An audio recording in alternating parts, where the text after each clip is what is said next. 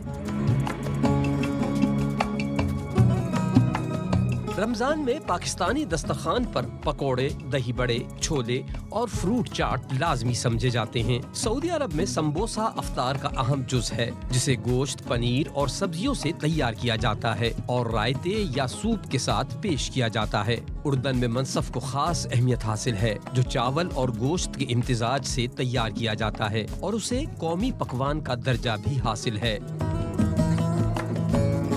Indonesia میں افطار کے لیے کولاک ایک مقبول میٹھی ڈش ہے جو ناریل کے دودھ، پھلوں اور پام شکر سے تیار کی جاتی ہے۔ ترکی میں گلاش نامی میٹھا، جبکہ مراکش اور الجیریا میں حریرہ سوپ افطار کی خاص پہچان ہے جو مختلف اجزاء کے امتزاج سے تیار کیا جاتا ہے۔ ایران میں افطاری کچھ مخصوص اشیاء سے کی جاتی ہے جن میں چائے، ایک خاص طرح کی روٹی، پنیر، مختلف قسم کی مٹھائیاں، کھجور اور حلوہ شامل ہے۔ بنگلہ دیش میں بیگونی یعنی بینگن کے پکوڑے افطار کا لازمی حصہ سمجھے جاتے ہیں، جبکہ لیبیا میں اسیدہ ایک میٹھی روایتی ڈش کے طور پر پیش کی جاتی ہے۔ دنیا بھر میں مختلف ذائقوں اور روایات کے باوجود افطار کے دسترخوان ہر جگہ ثقافت، مہمان نوازی اور اشتراک کا خوبصورت منظر پیش کرتے ہیں۔ کتنے خوبصورت پکوان ہیں، آپ دنیا بھر میں دیکھیں کتنے زبردست طریقے سے اہتمام رفتار کے لیے کیا جاتا ہے۔ بالکل جی، تو ہمارے ہاں بھی کیا جاتا ہے اہتمام بڑے زبردست طریقے سے، لیکن اس میں جو ایک نیسیسری جز ہے وہ پکوڑے ہیں۔ تو مجھے لگتا ہے کہ ہمارے یہاں پر کلچرلی پکوڑے بڑے اہمیت کا حامل ہوتے ہیں۔ پکوڑے والا کون تھا وہ شخص جس نے کیا کہنا جی نیشنل جز بنا دیا ہے افطار میں پکوڑوں کو، لازم و ملزوم کر دیا؟ کون ہے وہ شخص؟ پتہ نہیں کون ہے، ہم لوگ ہی ہیں جتنے شوق سے ہم پکوڑے کھاتے ہیں۔ چلیں احتیاط کریں، بہرحال اپنی صحت کا خیال رکھیں، 2-3 پکوڑے کھایا کریں، زیادہ نہ کھائیں، تھوڑی سی ایکسرسائز بھی کر لیا کریں۔ ہمیں دیجیے اجازت، اللہ حافظ۔ پاکستان زندہ باد۔